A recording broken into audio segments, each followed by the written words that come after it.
What's up everyone, welcome back to my channel. Today I'm going to be seeing who the Stanley Cup champion will be next year based on free agency signings so far this year. This simulation will not include any prospects since many are not in the game and are too young to be on an NHL roster, and players who are still free agents like Bergeron, Bertuzzi, Krejci, and Patrick Kane will not be on a team for simulation, although they can be signed by any team, so it's all random. And with that, don't forget to like and subscribe, leave a comment, and let's get right into the video. Today I'm going to be simulating with the Chicago Blackhawks since they just got the first overall pick and Connor Bedard. But however, since Connor Bedard is too young to be on an NHL roster, he will not be included, and neither will any other prospects. And another thing is none of the current free agents are on teams, so players like Patrick Kane, Vladimir Tarasenko, Patrice Bergeron, Dumba, Bertuzzi, Domi, Ethan Bear, Krejci, Taves, Tatar are all currently not on teams. Anyone can sign them, so it's fair game. The next thing I wanted to do was show you the current lines with free agents that have been currently signed. On the Anaheim Ducks, they signed Alex Killorn so far and Radko Gudas, who is a good second pair defenseman for them. Probably should be a 5th, 6th guy on most good teams. The next team I want to show you is the Coyotes, who've made a lot of moves so far, signing Alexander Kerfoot, Nick Bjugstad, Troy Stetcher, and Jason Zucker. See, you have Zucker on the third line with Kerfoot on the second, Bjugstad back on the fourth, and Troy Stetcher, who is probably another guy who should be a 5-6 D pairing. The interesting thing is to see Bjugstad come back to Arizona after being traded last offseason. The next team I would like to show you is the Bruins, who have signed people like Patrick Brown, Kevin Shattenkirk, Lucic, Morgan Geekie, and James Van Riemsdyk. This team looks a lot different without Bertuzzi, Bergeron, and David Krejci. There's an obvious hole down the center of the ice. Morgan Geekie probably should be your 4th line center with those players re-signed if that is what ends up happening. Then on defense, you can see that they're still really good on defense with the signing of Shattenkirk. The next team up, we have the Buffalo Sabres, who haven't made a lot of big moves, but they've made some depth in defensive signings like Connor Clifton and Eric Johnson, who are both pretty good defensive signings for them, which is an area of need for them. They also signed some goalie depth in Dustin Tokarski, who could be their backup, but I have a feeling it's going to be between Devin Levi as a starter, Ukko-Pekka Luukkonen, and then Eric Comrie as the backups. Tokarski will most likely be organizational depth for them. The next team up is the Calgary Flames, who really haven't made any moves yet. The only real change is the Sarangovic trade, where they traded away Tyler Toffoli. On defense, they really haven't made any moves either. So the Flames are pretty much the same for time being, even though there is most likely a lot of players leaving in next year's free agency. Next up, we have Carolina. Made a lot of really big, pretty good moves, including signing Michael Bunting, Dmitry Orlov, and then re-signing goalies Frederik Andersen, Antti Raanta, and then re-signing Jesper Fast. I am a little surprised they re-signed both Antti Raanta and Frederik Andersen, considering they have Pyotr Kochetkov, who is looking to be a pretty promising goalie. But Antti Raanta was only signed to 2 years, so he still can come up and down for the Hurricanes and potentially be the goalie of the future. Next up, we have the Blackhawks, who really haven't done a lot of signings, but they have traded for Taylor Hall and Nick Foligno, which are Taylor Hall will really help out Connor Bedard, have someone on his wing that could really help with scoring. And then they also traded for Corey Perry, who they ended up giving $4 million to just to reach the cap floor. They are trying to be really bad again and build up the team through the draft, which is always the smart way to go. So there's not too much different with the Blackhawks. On to Colorado, who have made a lot of moves this offseason. They re-signed Jack Johnson to rebolster that defense. They've signed Andrew Cogliano, re-signed Bowen Byram. They traded for Jonathan Drouin and Miles Wood, along with Ross Colton, which are all really good moves for them so far. It really adds that depth that they were lacking in the past, and if Landeskog isn't able to play next season, players like Colton, Drouin, and Johansson can be looked for to have that primary scoring. Then on defense, no, it's pretty much the same decor. They re-signed Bowen Byram to a 2-year contract. That's pretty much all they have done. Then the Blue Jackets. The Blue Jackets have made a lot of moves. They signed Fantilli to his entry-level deal, which means he could be playing in the NHL for them next year, which would be huge. They haven't really made any other signings at all, but they have made 2 pretty big trades with adding Provorov and Damon Severson, which will really help on that defensive core, and finally get their goalie Elvis Merzlikins some help on the back end, which is something he's needed for a while now. The next team up is the Dallas Stars, who have also been one of the more aggressive teams so far in free agency, adding the likes of Matt Duchene, Sam Steele, Craig Smith, and Joel Hanley, who was re-signed. They still have a bit of a hole on defense. Hopefully players like Thomas Hartley can come up and fill some of that role, but it is still a major concern on the back end. But their forward group is looking really good, and you have Jake Ottinger in net, which is always good. Next up is Detroit. People are starting to question Steve Yzerman a little bit, but I do like a lot of these trades and signings that he's made. He's signed the likes of Christian Fischer, Shane Gostisbehere, Alex Lyon, who is always a good goalie to have. I don't know if he is going to be the backup or most likely third string. They signed JT Compher, who has that winning pedigree after winning the Cup with Colorado. They have Daniel Sprong, Justin Holt, James Reimer, who I think is most likely going to be their backup, Matt Luff, and then re-signed Gustav Lindstrom. This team is looking to be good, but they don't really have those players, that superstar on offense, although they have it in Moritz Seider on defense. But they want to see players like Marco Kasper, Simon Edvinsson make that next step and to really make a difference next season if they want to finally make it back into playoffs. Next up is the Oilers. The Oilers traded away Yamamoto and Klim Kostin as a cap dump, which they signed Connor Brown and Drake Caggiula. I think the Connor Brown signing is pretty interesting because he played with Connor McDavid in juniors for the Erie Otters. And Drake Caggiula is just a good fourth-line depth piece. And I have seen reports that they may bring Yamamoto back if the price is right, which is pretty interesting. Then the next team up, and they did make no defensive or goalie changes, which is definitely something I think they need to do. Next up, we have the Panthers, who it seems have signed every single defenseman on the market to $1 million. But they traded away Anthony Duclair as a cap dump to make space, which I'm assuming could be for a player like Tyler Bertuzzi, which I think would be a great fit for this team, a complementary player to Matthew Tkachuk.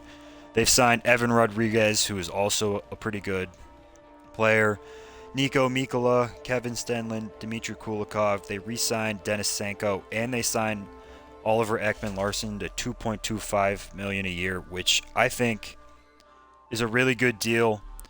He was expected to be a lot better than that because he was making so much money in Vancouver, but especially on Florida, I feel like he could have a really good year and potentially get back to that $4 or $5 million range for a defenseman, because he isn't expected to be the number one guy or even the second, because they have Montour and Ekblad in front of him.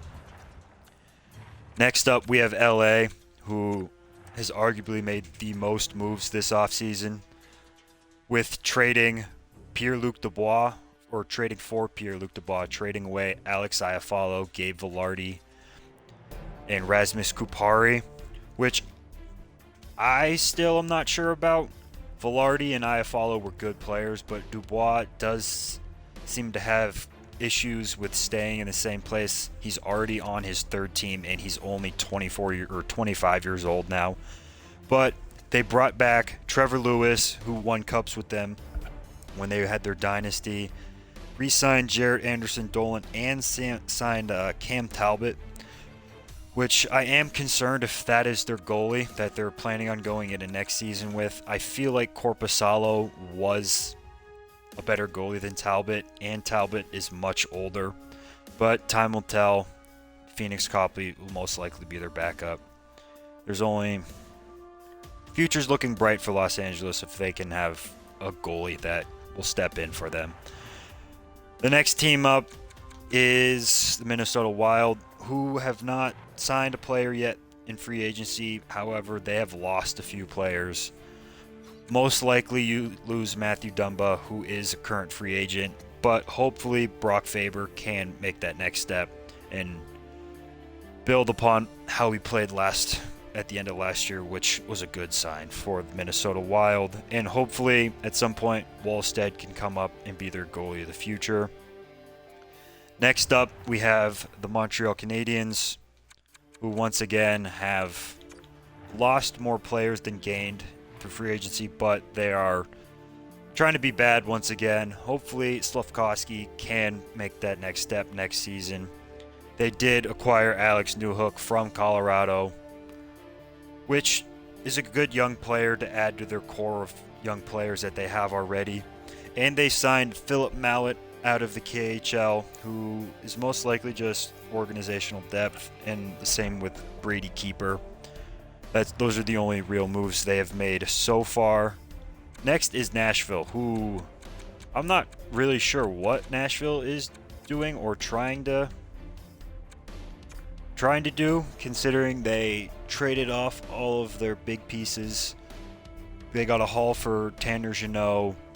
They traded away Matthias Ekholm, but then cut Matt Duchene, who hasn't really been too bad. He's like 142 points in his last 144 games. Don't really understand that one. But they re-signed Alexander Carrier, Cody Glass. They signed Luke Shen. And they also signed Ryan O'Reilly, which is the part I don't understand, because if they're trying to rebuild, why would Ryan O'Reilly sign with the Predators, and why would they want to? Because he is the type of player to make them a better team. My only thought is so they could bring in a veteran for players like Philip Tomasito, Cody Glass, Luke Evangelista. And on defense, they still have a really good defensive core, and Luke Shen just further helps that out. I am interested to see in what they do with the UC Saros and Yaroslav Askarov. I've seen that Askarov is on the trade block, which I don't think is the best move for them because they did just draft him in the first round. But I haven't watched a whole lot of him play recently, so maybe he is struggling. The next team up, we have the New Jersey Devils. They are another interesting team who made that trade for Tyler Toffoli, which I think is really good. They re-signed Nathan Bastian, and they signed Eric Shalgren out of Toronto. I feel like Schmid and Vanacek are going to be their duo in the NHL, and Shalgren is there just if there are any injuries. They did re-sign Timo Meier to a pretty decent contract, although he is making more than Jack Hughes. It is altogether pretty decent. The next team up, we have the New York Islanders, who have not signed one player that hasn't been re-signed. They re-signed Pierre Engvall, who they got in a trade from Toronto last offseason, to 7 years. They signed Sorokin to 8, Scott Mayfield to 7, which of all feel like really long periods of time to give, especially Mayfield being 30. Sorokin being 27 and Engvall being 27. Mayfield's going to be 37 when that deal ends, and Sorokin will be 35. Those are kind of alarming, but that is what Lou Lamoriello does. They also re-signed Varlamov to like 4 years, and Varlamov is already 35 years old, so he'll be almost 40 years old by the time that contract finally ends, which is another thing I find questionable that Lou Lamoriello has done. Next up, we have the Rangers. The Rangers are most likely going to lose Tarasenko and Patrick Kane just because they don't have the cap space to re-sign them. But they did bring in Blake Wheeler to an $800,000 contract, which I think is a really good move. Although they are pretty one-dimensional on offense, they don't have a lot of players that aren't just offensive type players. They don't have any defensive stalwarts that are maybe on their fourth line or penalty killers. They signed Jonathan Quick as their backup goalie, which I think is an upgrade over Yaroslav Halak, but Halak wasn't terrible last offseason. They also signed Tyler Pitlick, Nick Menino, and Connor Mackey, all as depth for the team. The next team up is the Ottawa Senators. Ottawa is another interesting team. They look like they're about to make that next jump to playoff contenders. But now it looks like DeBrincat is going to want to leave. He doesn't want to stay with Ottawa anymore. They just gave him permission to speak to other teams recently.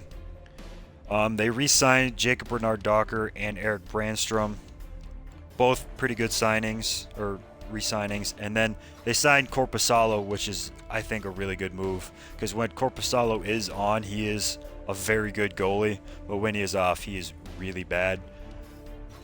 Another thing I would have liked to see them do is to maybe sign another defenseman, whether probably a right shot defenseman that can play on the first line with Shabbat, because they already have three good left shot defensemen in Jake Sanderson, Jacob Chikrin, and Thomas Shabbat.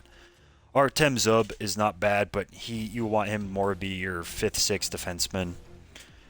And I do like the direction they are headed, but they do still have some players to sign and work to do. Next up is my favorite team, the Philadelphia Flyers.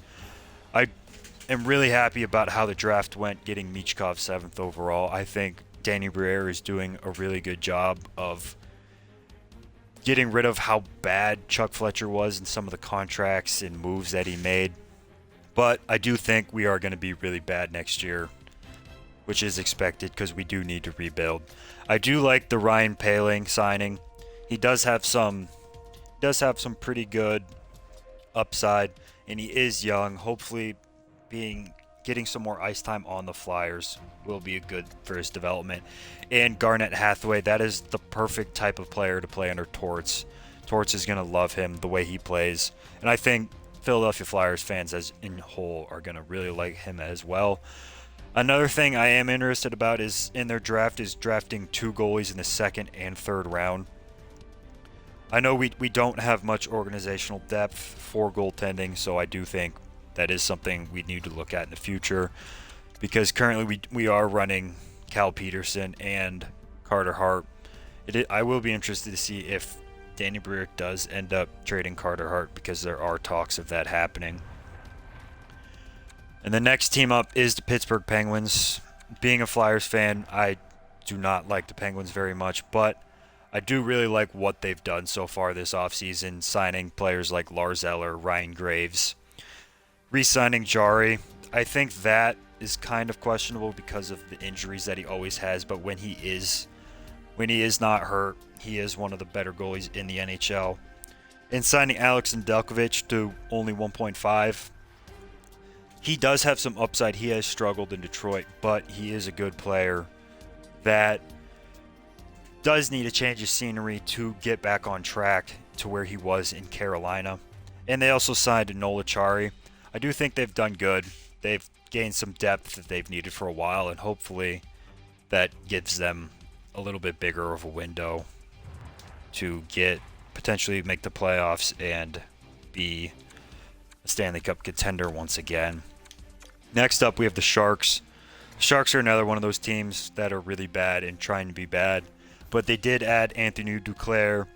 They signed Giovanni Smith, Ryan Carpenter, and Mackenzie Blackwood, which I didn't think they were going to re-sign because they didn't qualify him, but ended up signing him in free agency anyways. And they signed defenseman Kyle Burrows to 3 years at 1.1 per, which is just a good defensive defenseman.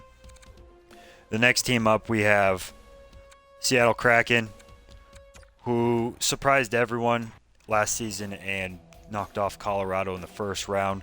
They really haven't done a whole lot. They've signed Brian Dumoulin, which is most likely a replacement for losing Carson Soucy. So I do like where they're headed. They are a good team, but they haven't really done a whole lot yet in free agency so far. One thing I would like to see them do is sign maybe another goalie. Joey Decord is pretty unproven player so far, but he does have some potential. Next up is St. Louis. St. Louis hasn't really signed anyone. The only signing they've made so far is Mackenzie McEachran, but they have made some trades, gaining Kevin Hayes for a 6th-round pick from Philly. His time was pretty much up in Philly. He was making a lot of money for kind of being a lazy player that Torts didn't really get along with too well. I do think he will fare better in St. Louis, where he doesn't have to be the number one guy. He's most likely going to be on your second, third line in a lot more lax of a system because, once again, John Tortorella didn't really get along with Kevin Hayes. Next up is Tampa. Tampa has lost a lot of their depth pieces. They lost Alex Killorn. They lost Corey Perry, Ross Colton. There was a lot of players that they lost, Pierre, Edward Bellemare. But they have signed Luke Glendening, Josh Archibald, and Connor Sheary. And goalie Johannes Johansson, who I think it's between him and Hugo Allenfelt as their backup goalie next year. They're most likely not going to re-sign Brian Elliott because he is getting pretty old.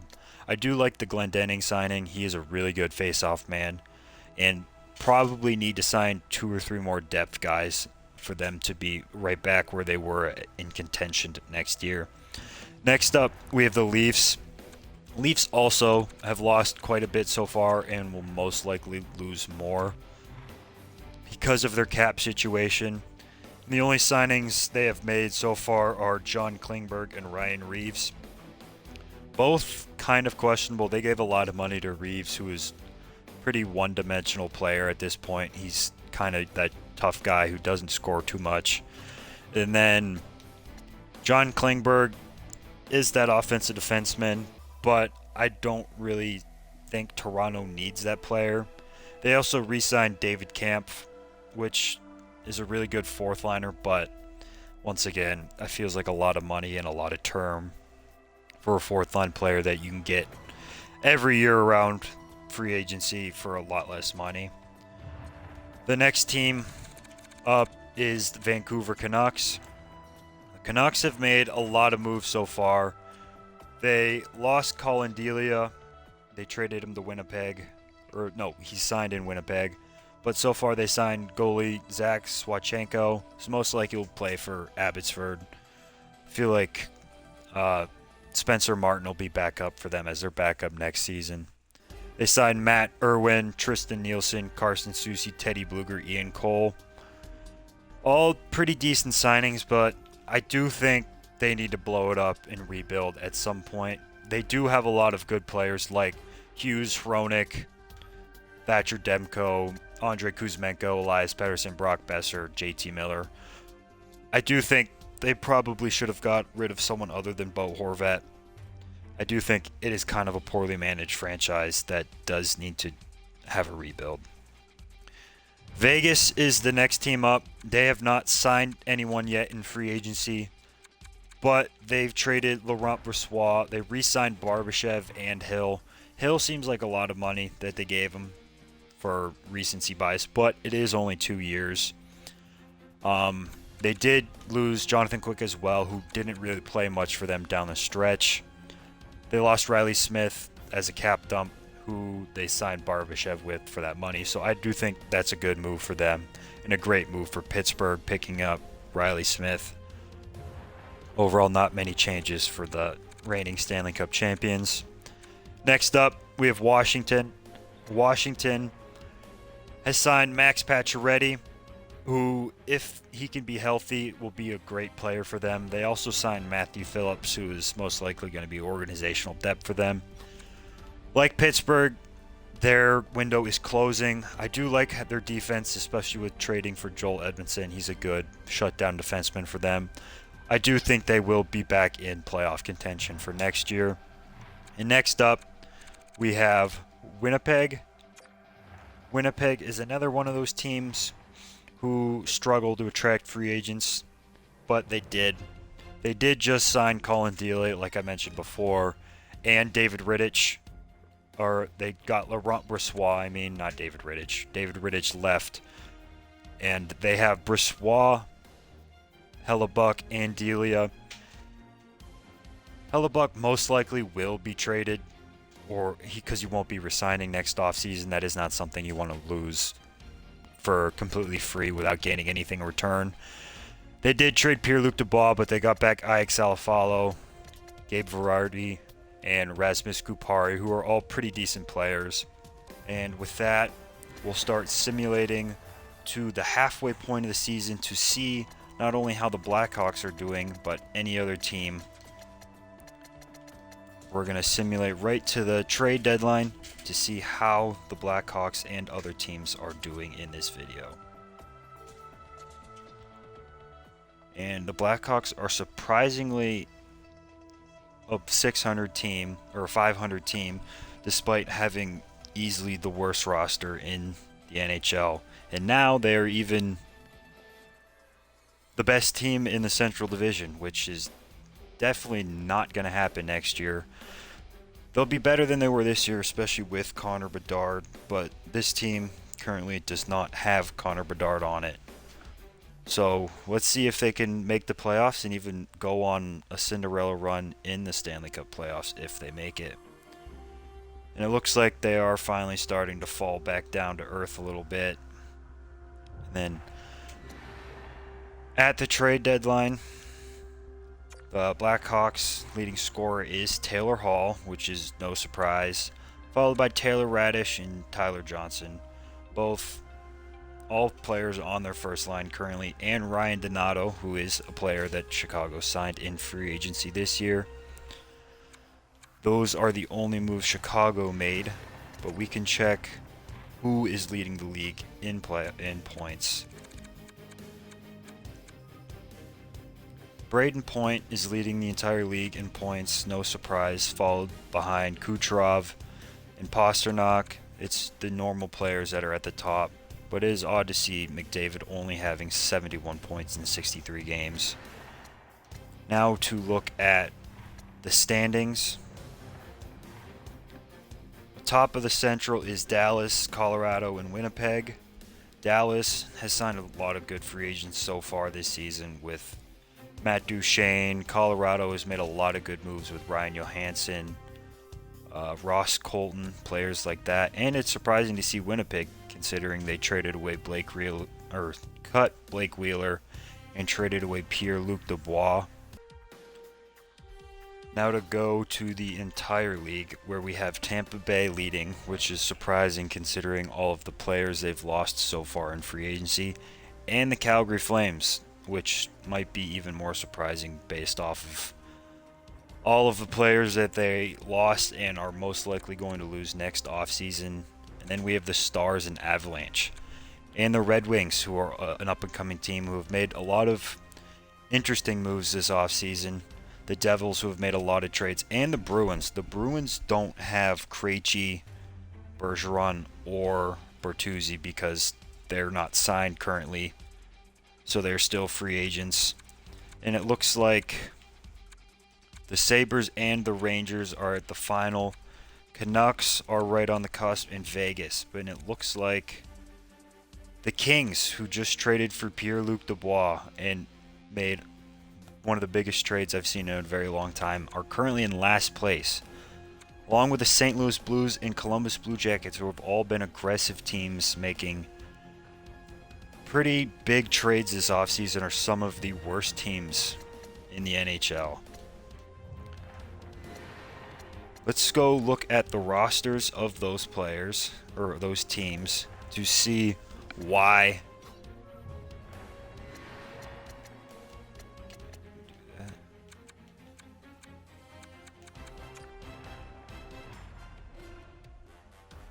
and it looks like none of these players were signed. So Tarasenko, Kane, Dumba, Bertuzzi, Domi, Bear have all remained unsigned, which is odd that no team signed them, because many of the teams do still have cap space.